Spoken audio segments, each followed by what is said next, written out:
तो देखिए, अच्छा, हमारा जो टॉपिक है वो है कृषि। ठीक है, कृषि अंग्रेजी में कहते हैं एग्रीकल्चर। ठीक है, हमारे भारत में प्राथमिक व्यवसाय कृषि को ही माना गया है। किसको माना गया? कृषि को। तो आप लोगों को ये भी बताएंगे, लगभग हमारे यहाँ पहले 70% खेती होती थी, फिर 60% हुई, अब लगभग 55 से 56% के बीच हमारे यहाँ खेती की जाती। अब भी इतना इंडस्ट्रियल एरिया होने के बाद भी, इतने नए नए जितने प्लांट लग गए इनके बाद भी अब भी खेती कितने %? लगभग 50 से 56% फिर भी हो रही है। क्यों? क्योंकि कृषि एक प्राथमिक व्यवसाय है। गाँव में प्रत्येक व्यक्ति के पास बस एक ही व्यवसाय है, कृषि। या तो वो अपने खेतों पे ही काम करे, जिनके पास खेत नहीं है वो दूसरों के खेतों पे काम करता है। तो वो सभी लोग किस में लगे हुए हैं? कृषि में। तो तुम लोगों को सबसे पहले हम बताते हैं कृषि से हमारे लाभ क्या क्या हैं। सबसे पहली बात, कृषि से लाभ, सबसे पहला लाभ है हमें अपने जीवन जीने के लिए अन्न जो मिलता है वो कृषि से ही मिलता है। क्या किसी के पास ऐसा कोई टेक्निक है जो बिना कृषि के खाना पीना उत्पन्न कर सके? नहीं। हम लोग चाहे जितने सक्षम हो जाएं, चाहे जितना हम लोग सक्सेस हो जाएं, लेकिन बिना कृषि के हम लोग बेकार। ठीक, हमारे यहाँ कृषि जो है कई प्रकार से की जाती है। कैसे? वाणिज्यिक रूप में, जिसका मेन उद्देश्य होता है बेचना। फसल इधर उपजी नहीं, उधर बेचने के लिए व्यापारी अपने सामान को मार्केट में पहुंचाने लगे, बाजार में। यानी उनका मेन उद्देश्य है फसल उपजा के उसको बेचना। ये ऐसी कृषि को बोलते हैं वाणिज्यिक कृषि। दूसरी आती है निर्वाह कृषि। ऐसी कृषि जो हम अपने जीवन जीने के लिए उपयोग करते हैं। कौन सी कृषि? निर्वाह कृषि। ऐसी कृषि जो हम अपने जीवन जीने के लिए उपयोग करते हैं वो कृषि निर्वाह कृषि कहलाती है। कोई समस्या है? नहीं। निर्वाह कृषि कौन कौन सी है? जैसे हम लोग छोटे छोटे खेत पे काम करके अपना जीवन भरण पोषण कर रहे हैं, ये है निर्वाह कृषि। इसके बाद आती है झूम खेती। पीने के बाद झूमने वाली नहीं। झूम खेती का मतलब हो गया ये खेती एक स्थान से दूसरे स्थान पर स्थानांतरित होने वाले लोगों के द्वारा की जाती है। कैसे? आज के समय में ये खेती थोड़ा संभव कम है, लेकिन जब पहले हमारे समय में लोग कम जगहों पर रहते थे, क्षेत्रफल लोगों का कम था, घनत्व कम था, यानी जनसंख्या कम थी, तो लोग क्या करते थे, बहुत सारी जगह जो पड़ी रहती थी तो उनमें जो कुछ ऐसे भी लोग होते थे जो जनजातियां हैं। जनजातियां जानते हैं? जो अपना गुजर बसर करती हैं। कैसे? जहां पे उनको सहारा मिल गया वहीं पे रहना शुरू, ना उनका घर ना मकान, कुछ नहीं होता इन लोगों का। ये लोग करते क्या हैं? एक जगह से निकले, अपना सामान बोरी बिस्तरा सब बांध लिए, एक गधा साथ में छोटा सा कुत्ता साथ में चल रहा है आगे आगे। वो जहां भी जाते थे कुत्ते को क्यों रखते थे? शिकार करने के लिए, ताकि उनको मांस समय समय पे मिलता रहे। हाँ, कुत्ता उनका जो है वो शिकार करके लाता था। जैसे खरगोश है, उनका कुत्ता जो है शिकार करके लाता था। खरगोश है, चूहे, ये सब चीज़ें मार देता था। सांप वगैरह मार दिए, ये मारने के बाद कुत्ता खा नहीं पाता था, उससे पहले ये लोग उससे छीन के उसकी सब्जी बना लेते थे। यानी कुत्तों से भी छीन लेते थे। ठीक है, देखिएगा आगे। तो यानी कहने का मीन्स हो गया ये लोग झूम खेती करते थे। कैसे? एक जगह पे फसल उपजाई, साल 6 महीने रुके, जहाँ पे फसल उपजाई, उपजाने के बाद वहाँ से फसल काट ली। देखा अब यहाँ पे हरा चारा जानवरों के लिए खत्म हो गया। इनके पास जानवर जो होते हैं वो वाले जानवर होते हैं कैटल वाले। कैटल जानते क्या होता है? जैसे भेड़ बकरियां हैं, ये कैटल वाला होता है। ये बहुत सारे जानवर, इनकी संख्या हजारों में होती, किसी को बांध के नहीं रखते, पूरा ऐसे एक आदमी चराता है पूरे करीब 1000-1500 जानवरों को। हमने बताया कि वो जो होते हैं भेड़ बकरियां चराने वाले, ये लोग एक साथ बहुत सारी बकरियों को, भेड़ों को चराते हैं। भेड़ से ऊन काटने का काम कर लेते हैं, उनके बालों को काट के ऊन बनाने का काम करते हैं। देखो उनके पास काम साल भर रहता है। इधर एक भेड़ से ऊन काटना शुरू किया और पता लगा जब आखिरी भेड़ पे पहुंचे उधर वाली तब तक बढ़ चुके हैं बाल। यानी उनका काम चलता रहता है साल भर। ब्लैंकेट बनाते हैं, कंबल, ठीक है, और तमाम तरीके की कालीन है और छोटी मोटी हमारी उपयोग की वस्तुएं बनाते हैं ये लोग। यही लोग करते हैं झूम कृषि। झूम कृषि मतलब एक जगह पे खेती की, खेती करने के बाद फसल उपजा ली, फसल जो मिली उसके बाद उसमें आग लगा दी। बचे हुए जितना भी उसका फसल लेने के बाद उस पर जितना भी अवशेष बचता है वो, मतलब फालतू के जो फूल पत्तियां जो भी कुछ भी बचा उसमें उन्होंने आग लगा दी, आग लगाने के बाद वो दूसरी ओर निकल गए। ये होती है झूम कृषि। समझ में आ गया होगा झूम कृषि क्या है, कि ये झूम कृषि जो एक स्थान से दूसरे स्थान के द्वारा जब लोग जाते हैं तो वहां पर करते हैं। तो ये हमने 3 प्रकार की कृषि बताई, एक वाणिज्यिक कृषि, निर्वाह कृषि और झूम कृषि। अब सबसे बड़ी बात करते हैं भारतीय कृषक। देखिए यूपी बोर्ड के लिए सबसे ज़्यादा इंपॉर्टेंट क्वेश्चन है, भारतीय कृषक की समस्याएं क्या हैं।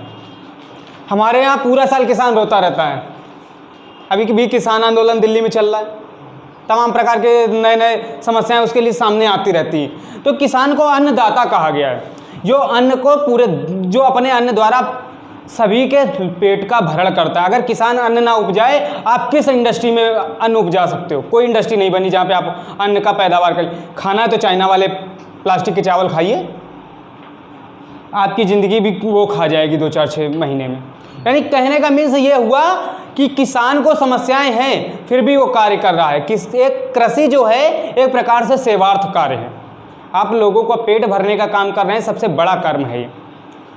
देखिए अगर इंसान के पास पेट ना होता अपना तो कभी लाइफ में काम ना करता। सोच लो, उसकी कोई आवश्यकता ही नहीं होता, पेट भरा है, काहे की टेंशन, सो लेंगे कहीं भी। लेकिन इंसान अपने पेट के लिए, और पेट के चक्कर में इंसान पापी होता चला जाता है। चलिए वो तो अलग की बातें हैं, हम लोग अपने टॉपिक पे आते हैं। भारतीय कृषक की समस्या, सबसे पहली समस्या उसके खेत छोटे छोटे होना। होता क्या है, एक खेत यहाँ है, एक खेत वहाँ है, एक खेत वहाँ है, 4 किलोमीटर दूर है, कोई 3 किलोमीटर दूर। अब वो बेचारा अकेला करे कहाँ तक, 2-4 खेत पे कृषि करता है, एक पे पड़ी रह गई। एक खेत पे पानी लगाना है उसको तो बेचारा परेशान हो जाएगा। किसी से बोला भैया हमारे खेत में लगा दो पानी, 2-4 दिन उससे रिक्वेस्ट करी तब उसने लगाया। दूसरे खेत के लिए किया, बचे 1 आधे खेत उसके साल भर ऐसे ही पड़े रह जाते। अगर वो किससे रिक्वेस्ट करेगा, कितना करेगा? क्योंकि अगर आप किसी से भरोसे काम करेंगे तो वो काम जल्दी पूरा नहीं होता। तो इसलिए ऐसे जो छोटे छोटे किसान वाले खेत हैं ये पड़े रह जाते हैं। ठीक, दूसरी समस्या क्या है, उसको अभाव। देखिए भारतीय कृषि एक प्रकार से मानसून का जुआ है। जुआ जानते हैं, लाइस पत्ते वाला ऐसे ऐसे खेला जाता है जो शायद, ठीक है। उसमें होता क्या है कि अगर पत्ता अच्छा है आप बादशाह बन सकते हैं, नहीं तो फिर जोकर, तो 2 पत्ते जो निकाल दिए जाते हैं वो तो है ही हैं। वही किसान का हाल है, बारिश समय पे हुई, ओले पत्थर वगैरह नहीं गिरे तो वो तो राजा आदमी है, सीधे बादशाह वो है, गुलाम भी उसी की है, कोई दिक्कत नहीं, बादशाह भी है गुलाम भी उसके हैं। लेकिन अगर गिर गए ओले तो वो बर्बाद हो गया। ऐसे ही जैसे जुआ है, पत्ता अच्छा तो आप जीत गए, पत्ता खराब तो हार गए। इसलिए भारतीय कृषि को मानसून का जुआ कहा जाता है। कई बार बोर्ड पेपर में पूछा गया भारतीय कृषि को मानसून का जुआ क्यों कहते हैं। उम्मीद करते हैं सबको समझ में आ गया होगा ना। तीसरी समस्या हमारे यहाँ चौथी समस्या क्या है, हमारे यहाँ जो किसान हैं इनके पास अच्छे उपकरण नहीं है, वही पुरानी तकनीक है, ट्रैक्टर द्वारा जुताई कर रहे हैं और नहीं होता तो बैलों द्वारा हल चला रहे हैं। और कहीं कहीं ये भी समस्याएं बहुत हो जाती हैं, समय पे पैसा ना पे कर पाना। पहली बात तो हमारे यहाँ जितने भी किसान हैं वो ज़्यादातर कर्ज में ही डूबे रहते हैं पूरा साल। पता लगा एक फसल बोने के लिए कर्ज लिया, वो चौपट हो गई, दूसरे के लिए फिर कर्ज ले लिया, और तीसरी अच्छी हुई, सारा पैसा कर्ज देने में चला गया, चौथे में फिर कर्ज ले लिया। यानी उसकी पूरी ज़िंदगी कर्ज लेने में ही निकल जाती है किसान के लिए। और साल में एक बार ही उसको पैसा मिलना है, क्योंकि जब फसल होगी तभी पैसा मिलेगा। ऐसा तो नहीं आप ड्यूटी कर रहे हैं दादानगर में और रोज़ हर महीने पेमेंट आ रही, भले कम आए ज़्यादा है वो बात की बात है, लेकिन भारतीय कृषक के पास साल में एक बार आमदनी होती है, वही उसमें कमा सकता है। और पता लगा मंदी की समस्या आ गई, अब 2 रुपये किलो चीज़ बिकने लगी और उसकी लागत भी नहीं निकलेगी, तो ये भी भारतीय कृषक की समस्या है। अगला है भारतीय कृषक जो हैं इनके पास तमाम प्रकार के अन्य भी बहुत छोटी छोटी समस्याएं हैं। उनके परिवार बड़े होते हैं, थोड़े ये कृषक जो होते हैं निर्धन होते हैं, पढ़े लिखे नहीं होते हैं, तो उनके परिवार बड़े होते हैं, तो उनका भरण पोषण इन सब में उनका जो है तमाम पूरा जीवन, उनके बच्चे भी नहीं पढ़ पाते इसी कारण। क्यों? ये सारी समस्याएं भारतीय कृषक की। तो उम्मीदन करते सभी लोगों को भारतीय कृषक की समस्याएं समझ में आ गई होंगी। पेपर में आएगा तो लिख लोगे ना, लॉन्ग आंसर लिखना है, ये नहीं कि 4 लाइन में लिख के ख़त्म कर दिया ये समस्याएं, ऐसा नहीं होना चाहिए।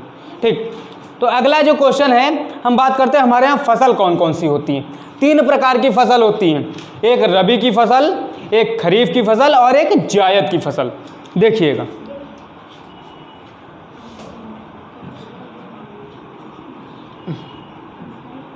रबी की फसल। नंबर 2 खरीफ की फसल।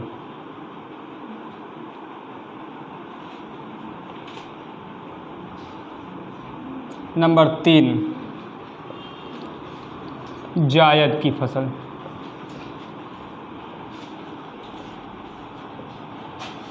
देखिए खरीफ की फसल जो है आपकी चावल है, सॉरी पहले रबी की फसल। रबी की फसल है चना, ठीक है, चना हो गया, रबी में आ जाएगा, खरीफ चावल, और जायद के लिए तरबूज खरबूज। तो देखिए इनका फसल का एक समय डिसाइड कर दिया गया। क्या समय डिसाइड कर दिया गया? मंथली वाइज डिवाइड कर दिया गया, इस महीने से इस महीने तक की फसल ये है, इस महीने। देखिए हमारा जो कैलेंडर होता है, अगर अंग्रेजी कैलेंडर के हिसाब से देखें तो साल में 12 महीने होते हैं, ठीक है। 12 महीने का मतलब हो गया प्रत्येक फसल को अगर 4 महीने दिए जाए तो पूरा साल कंप्लीट हो जाएगा।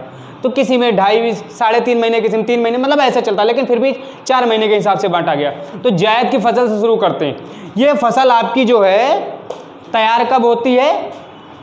जून के महीने में। तैयार कब होती है? जून के महीने में। तो जून से 4 महीने पहले मान लो कौन सा महीना आ जाएगा? हाँ ठीक, यानी जनवरी के हिसाब से जोड़ें तो जून ये 5वां महीना होता है। लेकिन अगर 15 जनवरी से 15 जून देखा जाए तो ये आपकी जायद की फसल है, क्योंकि इसी समय आपके खीरा, ककड़ी, तरबूज, खरबूज, जितने भी पानी युक्त पदार्थ होते हैं जिनमें, वो सभी आती हैं जायद की फसल में। खरीफ की फसल मैंने बताया चावल। चावल कौन से महीने में बोया जाता है? 15 जून के बाद। 15 जून के बाद जब बारिश होने लगती है तब चावल की बुआई की जाती है। और 15 जून से लेके आप आ जाइए कि अगले 4 महीने, जून, जुलाई, अगस्त, सितंबर, यानी लगभग 15 सितंबर या 15 अक्टूबर के मध्य देखा जाए। यानी कहने का मीन्स क्या हो गया? 15 जून से लेके 15 अक्टूबर की बात की जाए तो वहाँ पर आपकी खरीफ की फसल चलेगी, यानी आपने चावल बोया। फिर आती रबी की फसल।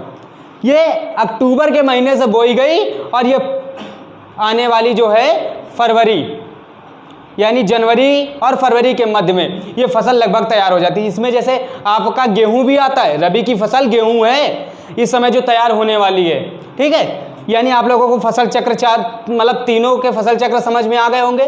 तो इसमें एक छोटा सा एक और आता है बसंत ऋतु, पता है? अभी रिसेंटली कुछ दिन पहले हमारे यहाँ बसंत पंचमी की पूजा हुई थी। उसी दिन से बसंत आरंभ होता है और माना जाता है कि उसी दिन से पेड़ पौधों में नए कपोल, नए पत्ते निकलना शुरू हो जाते हैं। और इस समय देखिएगा लगभग 2, 4, 6, 8, 10 दिन में सभी जगह हरा भरा दिखाई देगा। पेड़ पौधे जितने भी होंगे उनमें नए कपोल, कोमल पत्ते बहुत सुंदर दिखाई देंगे। सबसे पहले पीपल के पेड़ में ही आता है आपका बसंत, ठीक है। तो हम लोग आगे बढ़ते हैं अपने टॉपिक की ओर।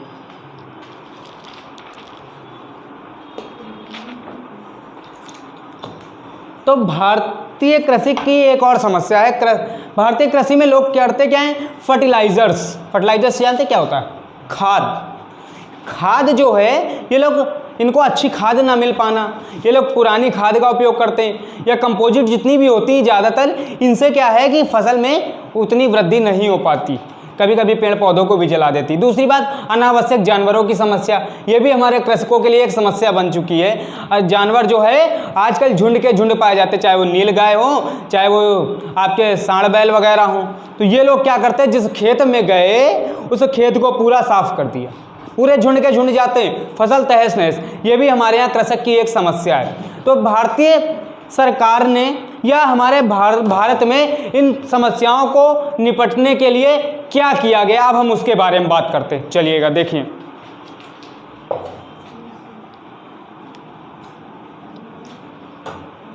सबसे पहले काम क्या किया गया, हमारे यहाँ की सरकार ने एक योजना चलाई जिसका नाम था हरित क्रांति, ठीक है। हरित क्रांति एक योजना है, लेकिन जो है इसका प्रतिपादन करने वाले जो थे कौन थे पता है? बताइए। एस स्वामीनाथन, ठीक। ये भारत में लेके आए थे हरित क्रांति को। वैसे तो नॉर्मन बोरलॉग हैं, ठीक, विश्व में नॉर्मन बोरलॉग हैं, और हमारे भारत में हरित क्रांति को लाने वाले कौन थे? एस स्वामीनाथन। इन्होंने क्या किया, हमारे यहाँ पर हरित क्रांति को ला करके लोगों के जीवन में परिवर्तन लाया। देखिए हरित क्रांति है क्या? हरित क्रांति की मैं परिभाषा बता रहा हूँ। अच्छे उपकरण, अच्छे उन्नतशील बीज अर्थात सिंचाई उर्वरकों का उपयोग करके, क्या बताया? अच्छे उपकरण, उन्नतशील बीज और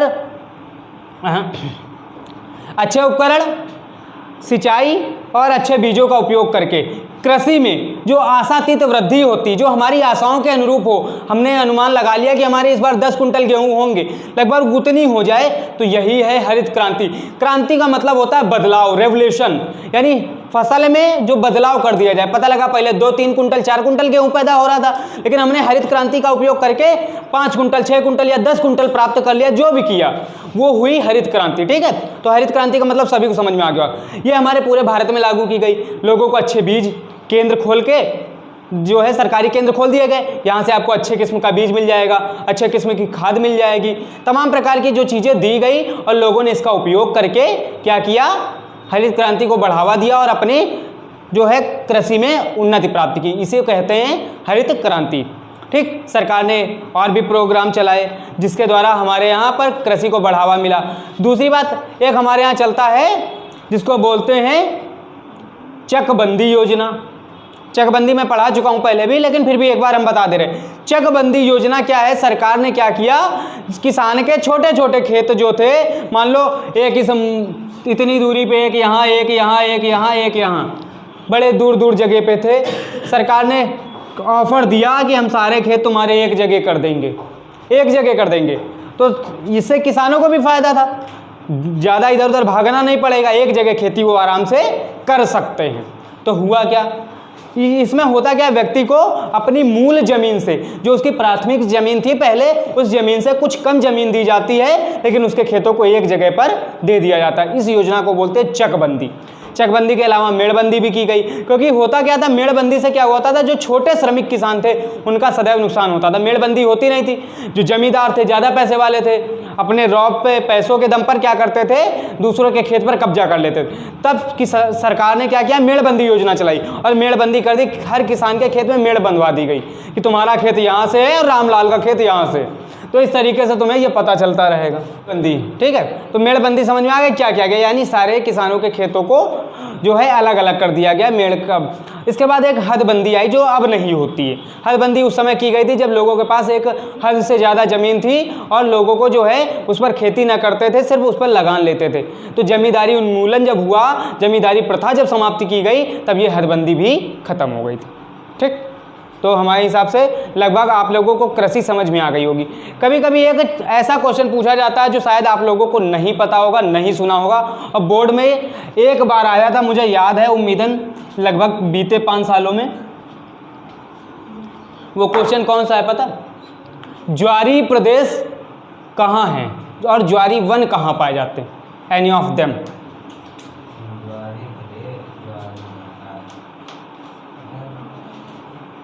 पता? किसने बताया? पता है तो बताइए, ऐसे मत होता।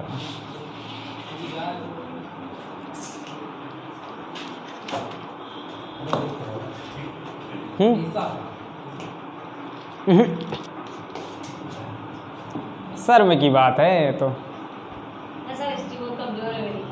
बेटा, ये हिस्ट्री नहीं है, ज्योग्राफी है, भूगोल, और नंबर इसमें गोल हो जाएंगे, फिर तुम समझ नहीं पता। देखो अच्छा हम बताते हैं, ज्वारी या डेल्टाई वन, इनको देखे किन किन नामों से जानते हैं? ज्वारी वन, डेल्टाई वन, मैंग्रोव वन। ठीक, मैंगो नहीं, मैंग्रोव, ज्वारी और डेल्टाई। ठीक, तो आप लोगों को एक बात बता दूं, संसार का सबसे बड़ा डेल्टा सुंदरवन का डेल्टा है, जो गंगा और ब्रह्मपुत्र की मुहाने पर बना है, जहाँ पर 2 नदियाँ, एक गंगा और दूसरी ब्रह्मपुत्र मिलती है। यहाँ पर एक त्रिभुजाकार आकृति बनती है, यहाँ पर एक त्रिभुजाकार आकृति बनती है, इसको डेल्टा कहते हैं। तुम लोगों ने मैथ वगैरह में, साइंस में भी पढ़ा होगा, डेल्टा ये है। ठीक है, तो ये त्रिभुजाकार आकृति बनती, यही होती है डेल्टाई प्रदेश। इसके आसपास जो प्रदेश पाए जाते हैं, हमारे यहाँ भारत में भी, उत्तर प्रदेश में भी ये कुछ इलाका लगता है इसका। ठीक, उत्तराखंड हो गया, उत्तर प्रदेश, बिहार, ये इनमें लगभग चला जाता है। यहाँ पर क्या होता है, इनके आसपास जो वन पाए जाते हैं घनी झाड़ियों वाले, ये होते ज्वारी वन। इनको मैंग्रोव वन भी कहते हैं और डेल्टाई वन भी कहते हैं। ये एक बार पेपर में आया था। मैंग्रोव वन से आप क्या समझते हैं? अच्छा, मैंग्रोव वन से एक क्वेश्चन और याद आया, अतिवृष्टि किसे कहते हैं, पता है? अतिवृष्टि और ओलावृष्टि में क्या अंतर है? नहीं पता? देखो, अतिवृष्टि